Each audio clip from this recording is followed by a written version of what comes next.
চাঁদপুরের কচুয়ায় দুটি ঘরের বাসিন্দাদের দড়ি ও কাপড় দিয়ে হাত পা বেঁধে রেখে ডাকাতির ঘটনা ঘটেছে। মঙ্গলবার রাত 2টার দিকে উপজেলার আশরাফপুর ইউনিয়নের ছোট ভবানীপুর গ্রামের খলিলুর রহমান ও মিজানুর রহমানের ঘরে এ ডাকাতির ঘটনা ঘটে। ডাকাত দল সোনার গহনা, টাকাসহ মূল্যবান মালামাল নিয়ে গেছে বলে জানিয়েছে পরিবার দুটি। স্থানীয়রা জানান, মঙ্গলবার রাতে 8 থেকে 10 জনের একটি সশস্ত্র ডাকাত দল ঘর দুটিতে হানা দেয়। মুখে কালো মুখোশ ও হাফ প্যান্ট পরা ডাকাতদের হাতে চাপাতি এবং বিভিন্ন দেশীয় অস্ত্র ছিল। তারা ঘরে থাকা নারী পুরুষ শিশুদের কাপড় ও দড়ি দিয়ে হাত মুখ বেঁধে ফেলে। এরপর ঘরের আলমারি সহ অন্যান্য আসবাবপত্র ভেঙে মূল্যবান জিনিসপত্র লুট করে নিয়ে যায়। ডাকাত দল চলে যাওয়ার পর ঘরের বাসিন্দাদের চিৎকার শুনে প্রতিবেশীরা তাদের উদ্ধার করেন।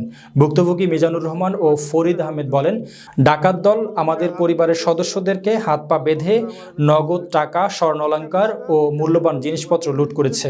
এ বিষয়ে ক্ষতিগ্রস্ত পরিবারের পক্ষ থেকে মামলার প্রস্তুতি নিচ্ছেন।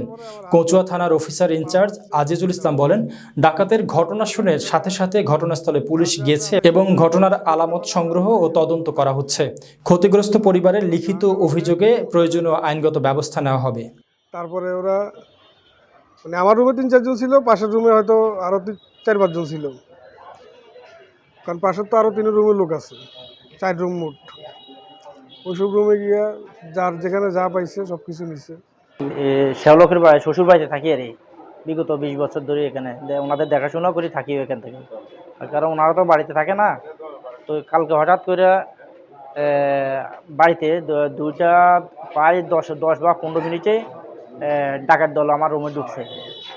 ঢোকার পরে কিছুক্ষণ আমার থেকে হাত পা বাঁধছে, আমার তিরিরে বাঁধছে এবং পরবর্তীতে দেখতেছি আমার ছেলে ইন্টারমিডিয়েটে পড়ে, সেকেন্ড ইয়ারে, ওনাকেও বাঁধছে।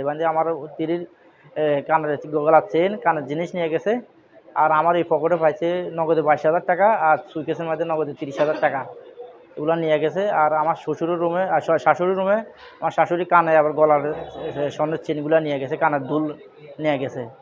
আমার ছেলের রুমে যাই, আমার ছেলের ওই যে মাটির ব্যাংকের মধ্যে নগদে 3500 টাকা ছিল, এগুলো নিয়ে গেছে আমাদের বাড়িতে। পরবর্তীতে আমাদের পাশের রুমের বাড়িতে ওইখানেও ডাকাতি করি, ওনাদের অর্থ সম্পদ, নগদ টাকা বা গলার চেন টেন এগুলো নিয়ে গেছে।